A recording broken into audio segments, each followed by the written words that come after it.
barakatu. Alhamdulillah wassalatu wassalamu ala rasulillahi wa alihi wa sahbihi wa jami'i ahlillah.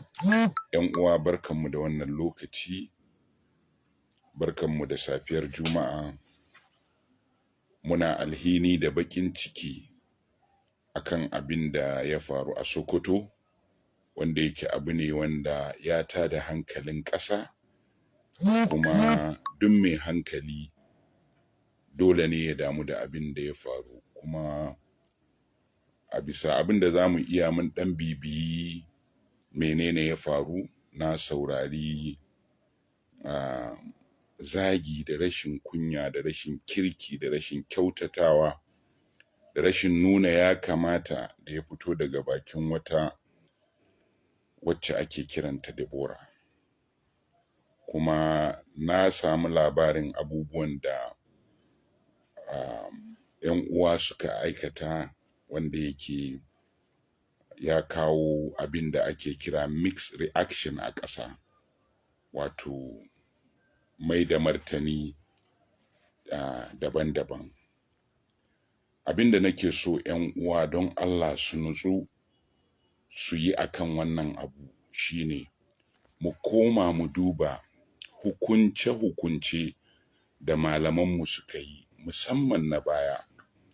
A nan zan tunatar da mutane abin da Sheikh Jafar Mahmud Adam ya faɗa akan hukuncin da aka tambaye shi na wanda ya zagi manzon Allah sallallahu alaihi wa sallama. Abin da Sheikh Jafar Mahmud Adam ya faɗa, Allah ya ji kanshi da rahama, yana cewa duk wanda ya zagi manzon Allah sallallahu alaihi wa sallama dole ne hukuma ta kashe shi, dole kotun musulunci ta zauna ta yi masa hukunci na kisa, kuma ko ya tuban ba zai amfane shi ba. Abin da yasa na so in dawo da wannan fatawa ta Malam Jafar, abubuwa ne guda uku. Abu na ɗaya shine hukunci yace kotu, hukuma, da aka kaga ba za a iya dace wanda ba hukuma bai ɗauki doka a hannunsa. Abu na biyu shine mu gane cewa duk lokacin da aka kauce wa ƙa'ida to za a shiga ruɗani.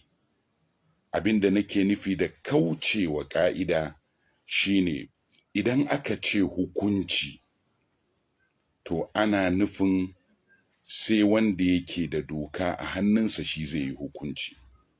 Ɗaukan doka a hannunsa, a hannun wani mutum, ba daidai ba ne.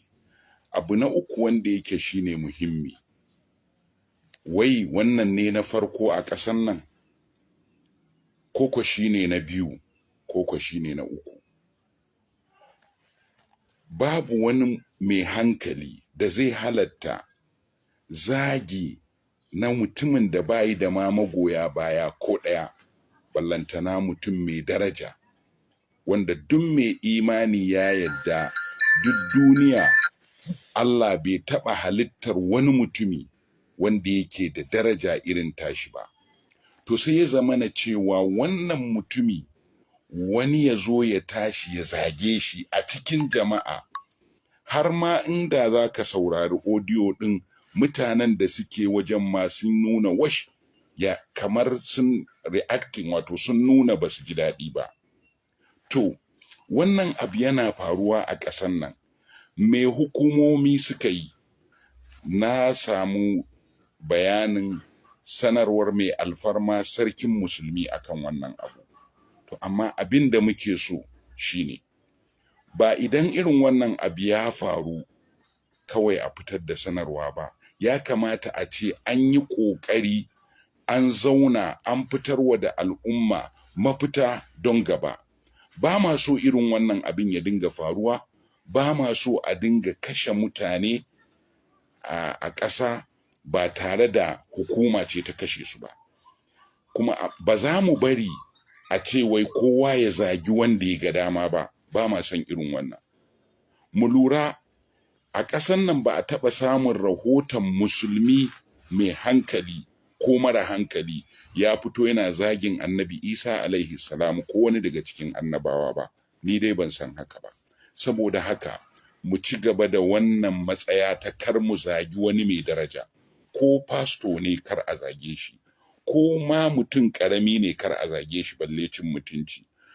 Kuma mu tare darajar manzo sallallahu alaihi wa alihi wa sallama, ba mu yadda a zage shi ba, kai kalma ta rashin kirki ma ba mu yadda a gaya masa ba. Amma kuma mu karantar da mutanenmu cewa wannan abu doka ita za mu nemi ta yi aikinta. Daka masu daraja, masu alfarma, masu matsayi a ƙasar nan, ku taru ku gaya wa hukuma lallai lokaci yayi da za a samar da mafita akan irin wannan abun. Kada a zo wani a turo wani ya tsokane mu, mutanenmu su kasa yin haƙuri, a yi tashin hankali ko a kashe wani mutumi, sannan ƙasa ta zo ta ɗau ɗumi, wannan ya faɗi nashi, wannan ya faɗi nashi. Mu abin da muke fata shine muna fata ƙasarmu ta zauna lafiya, kuma muna fata adalci ya zauna akan kowa. Ina sake nanatawa, wanda ya zagi manzon Allah sallallahu alaihi wa alihi wa sallama, wanda duk ya zagi manzon Allah sallallahu alaihi wa alihi wa sallama ya aikata mummunan ta'addanci, domin ya shiga hurumin da ba a shiga. Amma ina daɗa nanata matsayar mu cewa hukuma ce za ta yi hukunci, ba mutanen gari ba. Saboda idan aka bar shi a hannun mutanen gari, haka kawai wani wanda yake kinka sai ya ce ka zagi manzon Allah sallallahu alaihi wasallama, sai a taro a kashe ka. Babu bincike, ƙa'idar dokoki kuma na addini da na zamantakewa sun nuna cewa duk wanda ake tuhumarsa da laifi to ba za a tabbatar masa da wannan laifi ba sai idan hukuma sai an yi bincike, sai an tabbatar. In ja'akum fasiqun binaba'in fatabayyanu. Ba nata muke hukunci akai cewa ya tabbata ko bai tabbata ba. A'a, muna nufin nan gaba za a iya samun wanda bai tabbata ba, wani a ce ya zagi manzon Allah kuma bai zaga ba, jama'an gari su kashe shi. Da haka muna fatan hukuma za ta yi abu na gaggawa, shugabanni za su yi abu na gaggawa na samar da mafita, kar irin wannan ta sake faruwa, a zo ana cewa wani ya zagi manzon Allah an kashe shi. Muna fata Allah ya ƙara wa manzon Allah sallallahu alaihi wa sallama daraja, Allah ya ƙara wa mabiyansa daraja, Allah ya ƙara wa ƙasarmu daraja, Allah ya zaunar da ƙasarmu, Allah ya zaunar da addinanmu lafiya. Wassalamu alaikum wa rahmatullahi wa barakatuh. Allah sa dai na dace.